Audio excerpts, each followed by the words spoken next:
Saludos cordiales mis apreciados hermanos y amigos que nos están escuchando. En esta ocasión vamos a considerar en la Biblia el versículo de San Juan 14:24. San Juan 14:16-24 dice de esta manera: Hasta ahora nada habéis pedido en mi nombre. Pedid y recibiréis, para que vuestro gozo sea cumplido. Esta es la expresión de nuestro Señor Jesucristo dirigido hacia sus discípulos y les motiva para que puedan orar. Pero en esta expresión hay algo muy interesante que podemos ponerlo a nivel de tema. Cuando dice, hasta ahora nada habéis pedido en mi nombre. Si los discípulos habían aprendido a orar desde el primer año en que les enseñó a orar el Padre Nuestro, pero ya estamos viendo a las alturas de este versículo de Juan 16:24 que han pasado 3 años. Entonces, si pensamos literalmente, es que los discípulos no oraron en ese tiempo. Eso no está queriendo decirnos el texto. Entonces, hay otra enseñanza importante que nos brinda este versículo. Y por eso vamos a subir a nivel de tema esta expresión: no es nada lo que pides. No es nada lo que pides. A veces hemos usado esta expresión, no es nada. Cuando, por ejemplo, hacemos un favor a alguna persona y la persona nos contesta con mucho corazón, con mucho sentimiento, y dice muchísimas gracias por el favor que me ha concedido. Y decimos, no es nada, no se preocupe. Es una expresión contesta a esta gratitud, podemos decir, del beneficiado. Y yo creo que Cristo nos está tratando de decir también esto. Y está diciendo a los discípulos, desde ese contexto tenemos que partir. Hasta ahora nada habéis pedido en mi nombre. Entonces, en esas oraciones que habían hecho los discípulos anteriormente, tenían cierto alcance sus oraciones, pero ahora les está desafiando a proponerse mayores alcances de su oración. Entonces, debemos preguntarnos, ¿en qué sentido no es nada las oraciones que hacemos o las oraciones que hicieron los discípulos? ¿Cuáles son los alcances de esa oración? ¿Por qué no es nada desde la visión de Dios esas oraciones? Entonces vamos a ver. No es nada frente a las necesidades del hoy, del presente. Esto nos va a enseñar que las necesidades de hoy, nuestro tiempo, son más grandes que las necesidades de los apóstoles. Los apóstoles se enfrentaron a ciertas necesidades de su tiempo, por ejemplo, conforme a la población, conforme a los problemas sociales, políticos que había, las enfermedades, pero hoy en día nuestras necesidades son más grandes y por eso no es nada la oración que hacemos frente a las necesidades de hoy en día. Por ejemplo, hoy tenemos las enfermedades emocionales que son muy recurrentes, que quizás años antes o en el tiempo de los apóstoles eran menores. Se ha tenido que inventar nuevos nombres para describir las enfermedades emocionales. Y se ha tenido que la ciencia especializarse para atender esas enfermedades emocionales. Así es, mi estimado amigo. También hoy en día las enfermedades morales son más intensas que de lo que pasaban el tiempo de los apóstoles.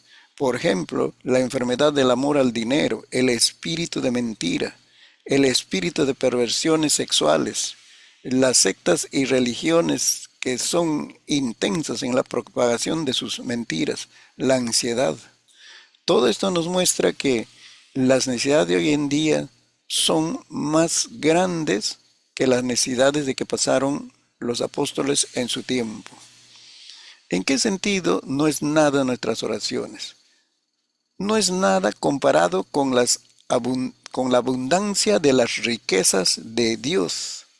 Eso lo podemos comprender con un padre, un padre de una modesta economía, ¿no?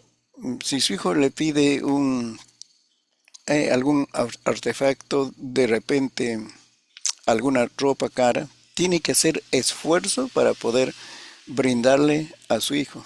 Pero imaginemos a una persona que tiene solvencia económica, si tiene empresas, ¿no?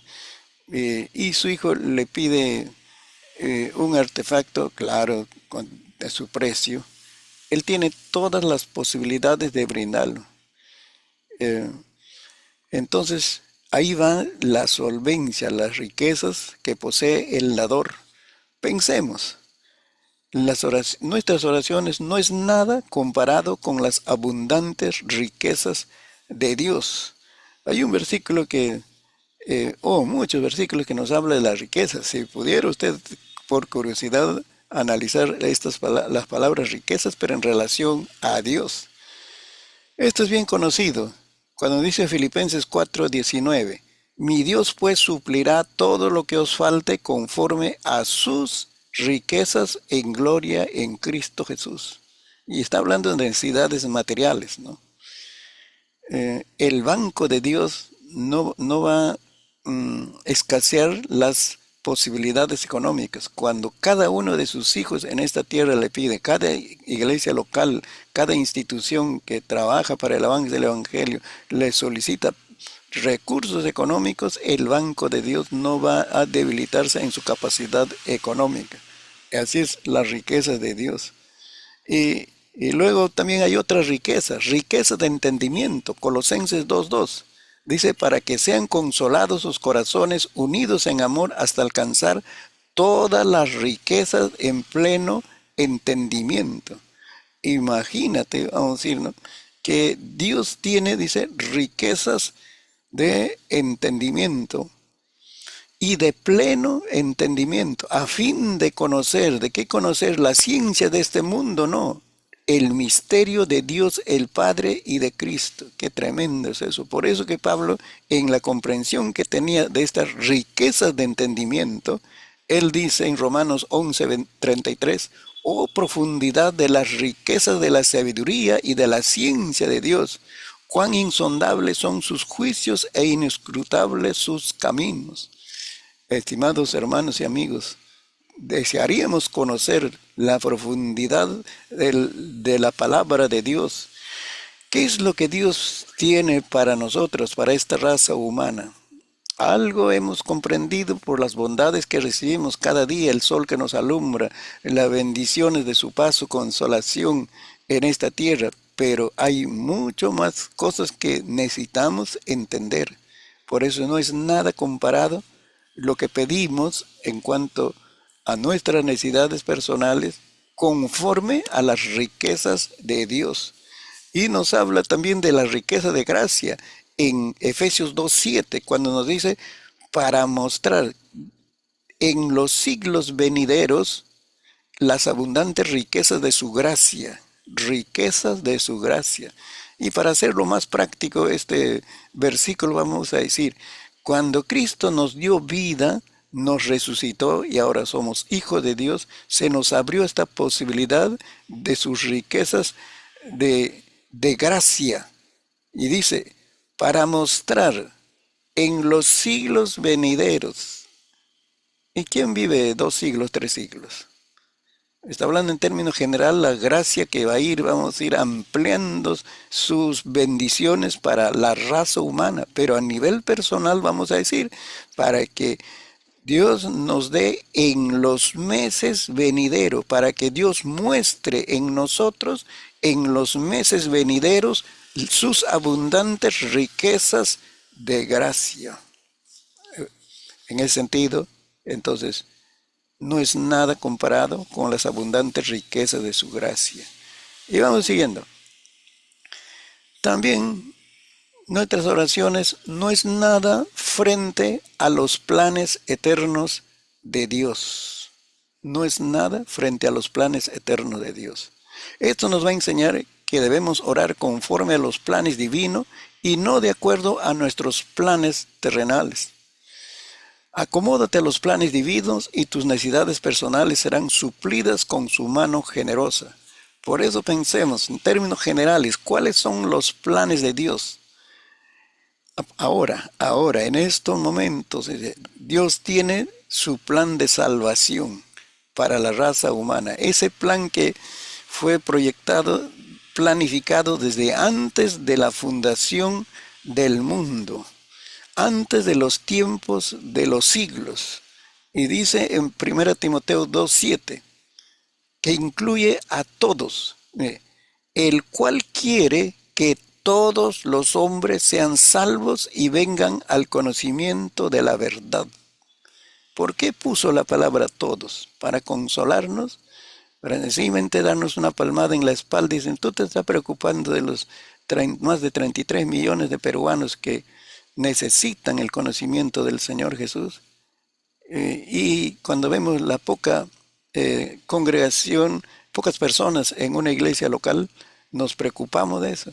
Y Dios nos está diciendo, yo tengo planes para esas personas. Mi deseo, estoy parafraseando esto, es que todos los hombres vengan al conocimiento de la verdad y reciban a Cristo como Salvador personal. Ese es el anhelo de Dios. No depende de habilidades ministeriales, no depende de capacidades económicas de las iglesias locales. Los planes de Dios son eternos. Y reitera este pensamiento 2 Pedro 3:9.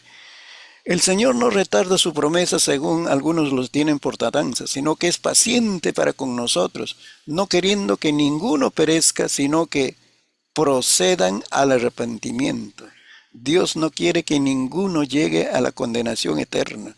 Y conforme a sus planes, sus deseos, sus propósitos, lo va a lograr, aunque haya tantos obstáculos, aunque se oponga el imperio maligno, Cristo cumplirá sus planes eternos.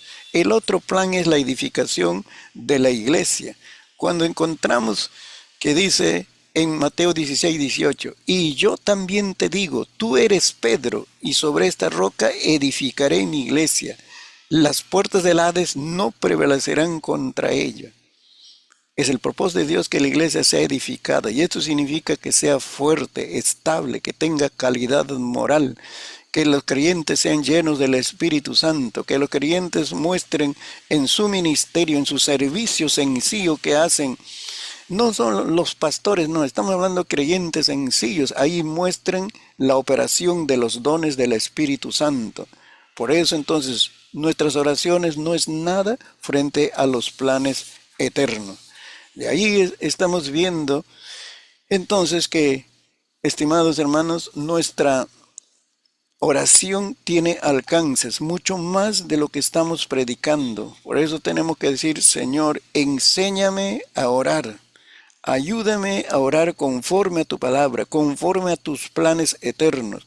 Enséñame a orar porque el resultado de esas oraciones van a ser bendecidas nuestras familias, nuestros prójimos, nuestra patria será bendecida con esa oración intensa que desarrollamos delante de Dios. Muchísimas gracias, mis estimados amigos y hermanos, por su atención.